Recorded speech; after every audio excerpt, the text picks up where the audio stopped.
Assalamu alaikum guys. So today I'm back.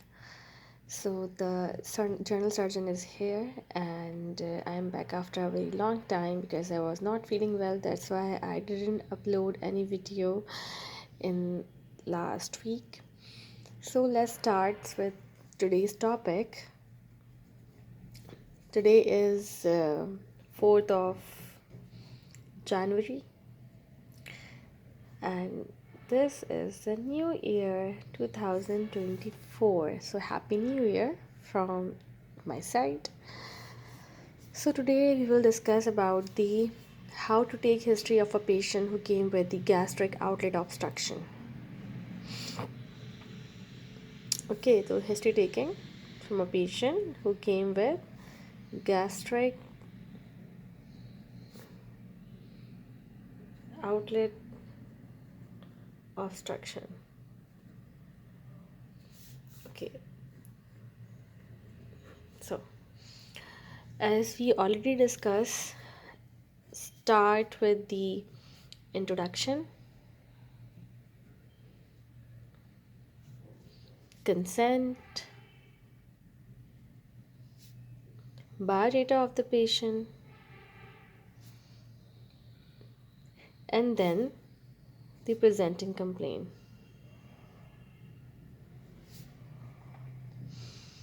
Usually patient presents with uh, there are the two main complaints and the patient usually present with these complaints. Number one is vomiting and second is the mass in abdomen,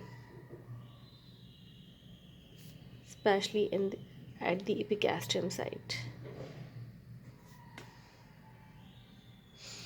So let's start with the first complaint, which is vomiting. So this is the history of presenting complaint, in which you ask about when he or she is having vomiting, how did it get started,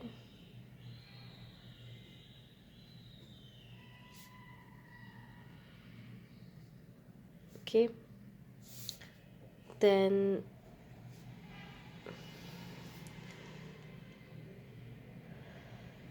frequency of the vomiting,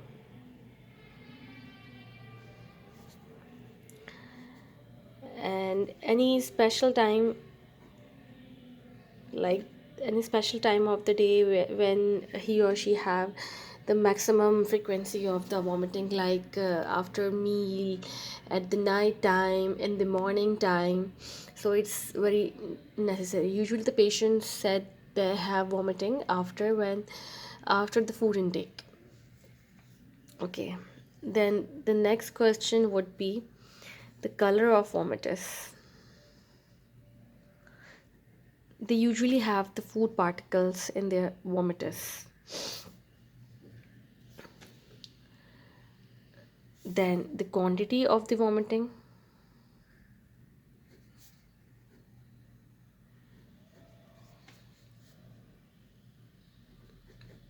either is it foul smelly or not.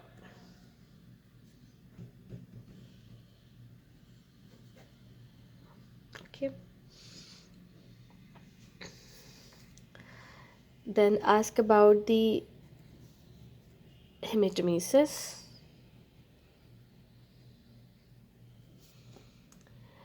and if the patient is complaining of hematemesis, then ask about the quantity of the blood and color of blood. There is a fresh blood or old blood in the vomitus. Okay, then specifically ask about this question will help you to understand about the site of the obstruction. So ask about the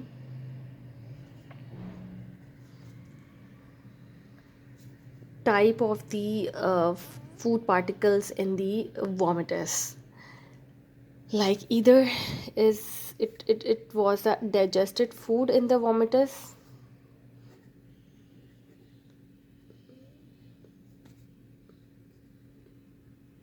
digested food particles in the vomitus. And if it's green colored, then the site would be duodenum, beyond the duodenum.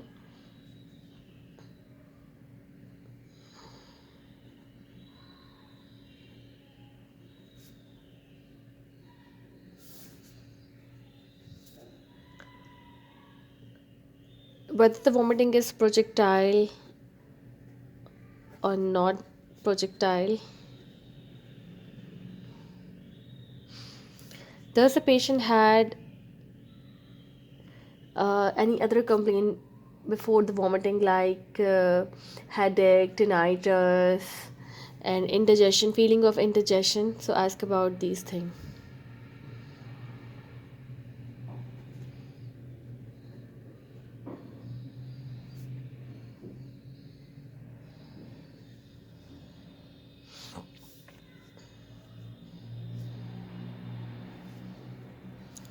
Then ask about the timing of the vomiting. Like we already discussed, like if at what time of the food intake, like if the patient is complaining that she vomit out or he vomit out the food particles just after ingestion, then the site could be a more upper area like the gastroesophageal junction. And if he's complaining that he vomit out after 1 hour, then the site could be a lower down in the stomach. Then ask about the melena,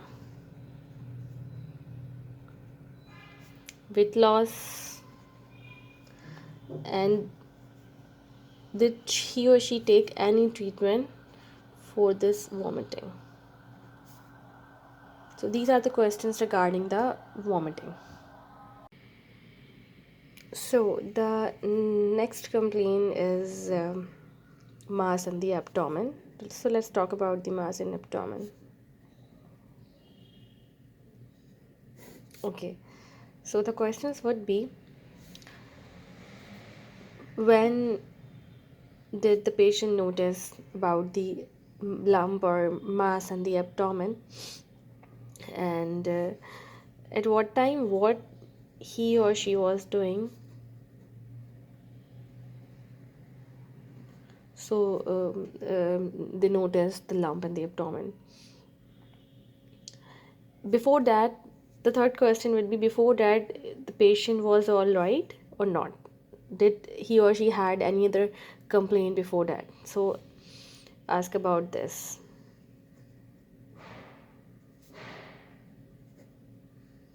Okay, then ask about the site of the lump.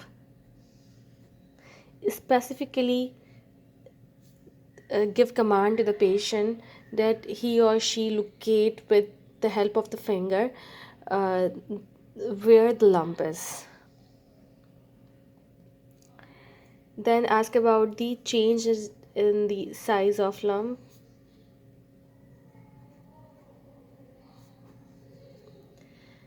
And ask about the consistency, either it was soft, firm, or hard. Then ask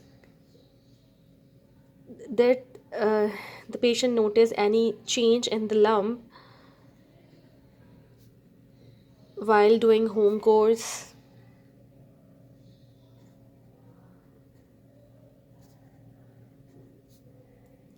or during walking or lying down. So ask about these. Did the lump disappear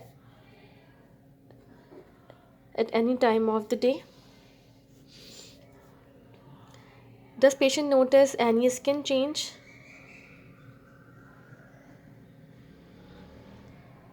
over the lump area, or any complaint of the discharge from that site? As the lump is fixed or it is roaming in the abdomen, so ask about this. Mobile or fixed? So this is very important. Then the next question would then the next question will be, did he or she notice any other lump in the body, or in the abdomen? So it's necessary. Did the patient had pain in the lump, or it's painless? Or the patient took any treatment for this lump, like any biopsy, ultrasound? So it's very important. We already discussed the question regarding pain in my previous video, so you may check from there. So these are the questions regarding mass in the abdomen.